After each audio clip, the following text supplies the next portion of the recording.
Hello, everyone. Welcome back to Movie Talk. Here to talk about the third episode of The Last of Us.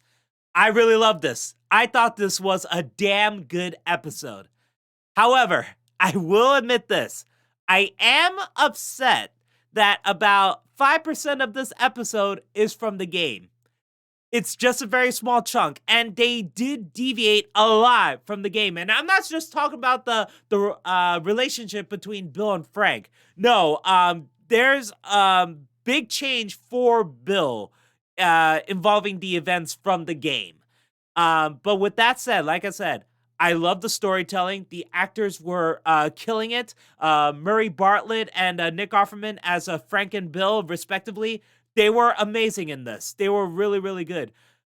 This episode was really, really moving. It was really powerful. I don't think I felt. I don't think I had this feeling for a while. I think the same feeling I got from something like this was like the opening to Up. But imagine if the opening to Up was expanded to an hour. So by the end, it was just a giant gut punch, man. I've been gut punched twice near the end of this episode. So yeah, this was a damn good episode. But I do think that for fans of the game and also certain other things, I think there will be people who would really, really, really hate this. But honestly, like I said, to me, I really love this episode. So far, this might be the best episode of the series. And this is only episode 3. Episode 1, I really liked. Episode 2, I do have some problems, especially with Tess, but everything else I really, really liked. And here, I liked almost everything about this. So, yeah, it was a great episode. Now, I do have to delve deep into spoilers. So, because I have to explain the big change from the game. So, yep, spoilers from now on. So, I do like that they go more into about what happened after the outbreak. So Joel was telling Ellie about exactly what happened, and he said that people figured that it probably came from the food supply, like the cordyceps mutated, went into the food supply, like the pancake mix, and the food came out like on Thursday, so people either bought it on Thursday and ate it that day, or they ate it Friday morning, and then they started getting sick, and then they started biting people. So he does explain more into that. Once they go into the gas station, they do have the dialogue that might be like optional dialogue you would hear from the game. So that was pretty cool. And Joel was trying to find one of his stash. So I'm glad that they do expand on this because Joel did mention in the games that he traveled across the US many times. So it does make sense that he would leave stuff in like an abandoned building just in case if something bad happens and they need more ammo. So I'm happy about that. I'm a little upset that they do not show crafting in this. Come on, give us some crafting, or at least show us, them scavenging for scraps and making upgrades to the weaponry. Show us that TV show, show us that HBO. Anyway. And at this point, I was a bit worried that Ellie was going to do something incredibly stupid because she investigates an area by herself, but it does. There were no consequences for that. So I am happy about that. There were no consequences for this, and she got what she needed, and also Joel got what he needed, and then they moved on. That was it. And I do like that. Again, Joel explains more about what happened, and Ellie has never seen a plane before, so she was jealous that Joel got on a plane, but Joel had to tell her that the people who were on the plane died right there too. So yeah, even though it seemed like he was lucky, it's not. The people still died. And also, he explained more about the people who couldn't go into the QZ, so they had to be killed. So they see like a bunch of skeletons on the ground. And then it cuts back to 20 years ago to 2003. And then it shows Bill's town. So, yep, Bill shows up, and it was great because this wasn't changed from the game. He is a survivalist still. And yep, he does whatever a survivalist does. Once the town's been evacuated, he's the only one left behind. He goes immediately to Home Depot and steal everything. Makes sense, you know. So he goes to Home Depot, steals everything. The power went out, so he goes to the power plant and gets a backup generator and stuff like that, and running water too. He builds up an electric fence and also sets up traps. He uses like shotgun pellets whenever there was a tripwire. The infected can get blown to bits. And he was raising chickens. He was feeding them. He was also gardening. He was growing vegetables. Yes, I am glad that they showed this. I am so glad. Then it cuts to 4 years later, so that's 2007, and that's when Bill meets Frank for the first time. And Bill hasn't met anyone, met another human being for 4 years. So yeah, it makes sense on him being paranoid with Frank, but also, you know, letting Frank in. So yeah, the romance, even though it was pretty quick, but again, it makes sense. It's the post-apocalypse. Bill hasn't seen anybody for a long time, and he's happy that he gets to express himself. So that's why it felt powerful. I think some people might have a problem with two men kissing each other and having sex, but I'm glad that they showed it, man. I am so happy about this. Like this, even though, of course, don't show any penises, they don't show any dick, but you know, at least it's love. You know, it's still great. I'm so happy that they showed this.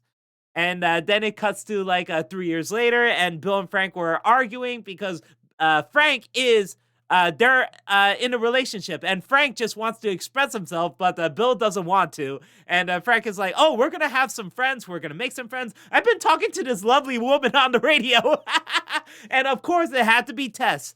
And this flashback, man, with Joel and Tess meeting up with Bill and Frank for the first time, I loved it. I really loved it. And it makes sense that Bill was paranoid, so he kept the gun on the table and he keeps trying to grab at it. So just in case he has to shoot both Joel and Tess. And oh my God, young Tess here. Wow, because we seen Tess in the first two episodes, and she was beaten up horribly, so that's why she has scars, and also her face was swollen in parts, and she had gray hair too.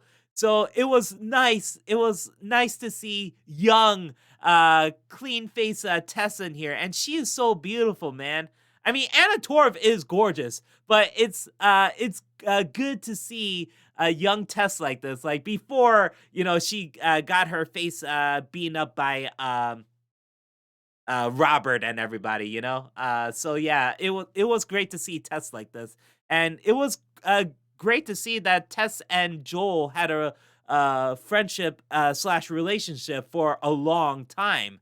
So I'm happy about that because this took place 7 years after the outbreak. So that was 2010. Yeah, 2010.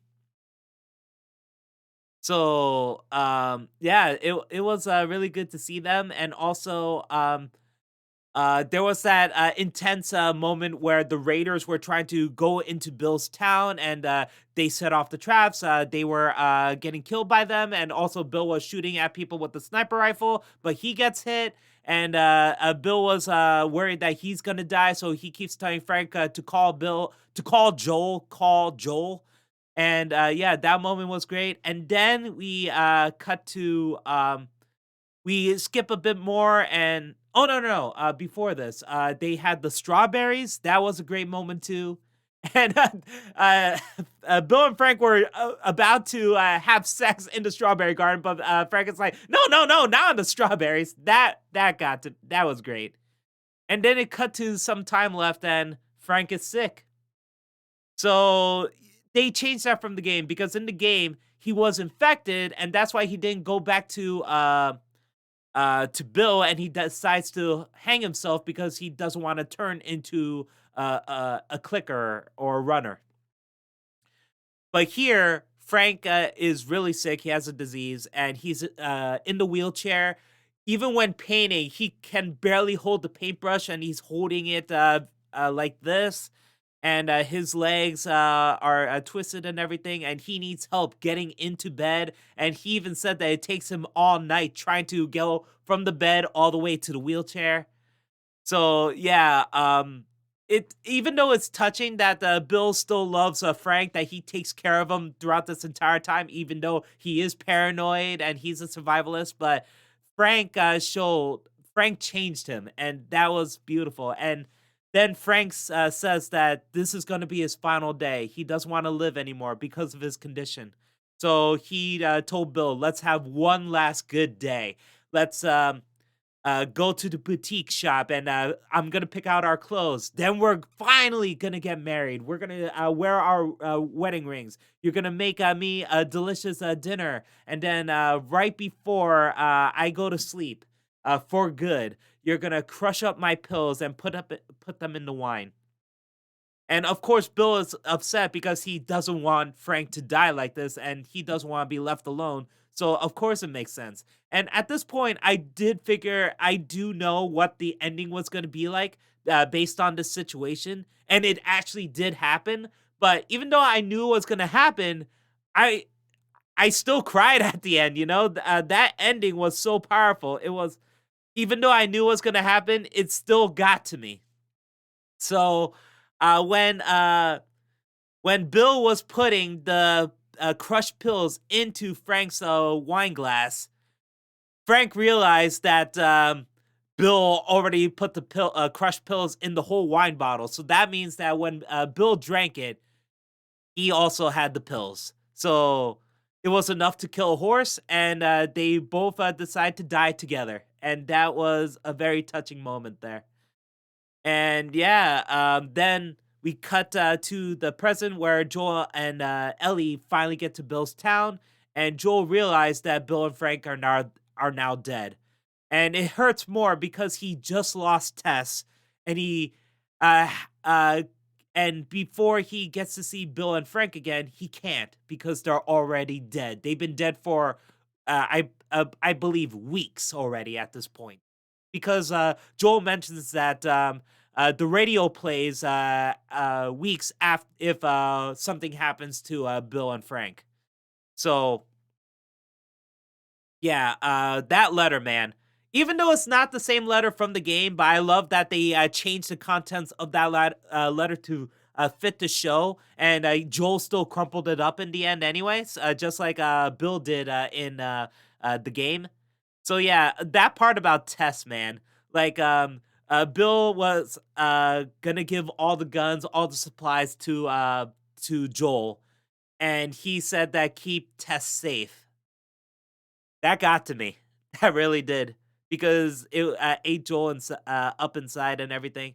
And then Joel finally comes in, and he had the same dialogue he did with Ellie in the game, but in the game happened much earlier because this happened way before they reached Bill's town. This happened right after Tess died, and they were being chased by the federal soldiers. And once they finally got outside, that's when Joel tells Ellie, no matter what, you do what I said. Do not ever bring Tess. Ever.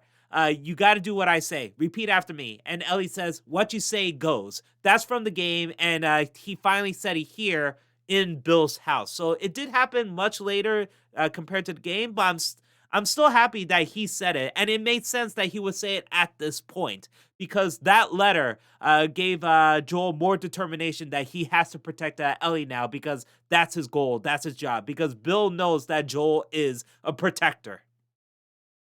So they Ellie and Joel get ammo, they get supplies, and they also have the car. So I am disappointed that we do not have Joel hanging upside down and, trying to shoot all the infected. And we do not have the introduction of Bill saving Joel by using a machete to chop off the infected's head. We do not have them sneaking through the town trying to get to the school. And we don't have the bloater fight also.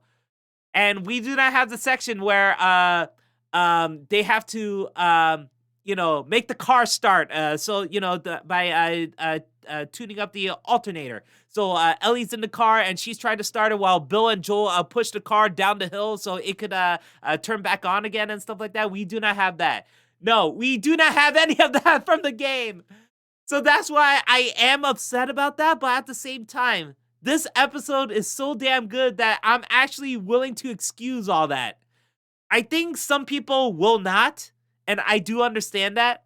But again, like from a television standpoint, and the fact that they really do not ruin the characters, and they expand more on Bill too, which is what everyone wanted anyway.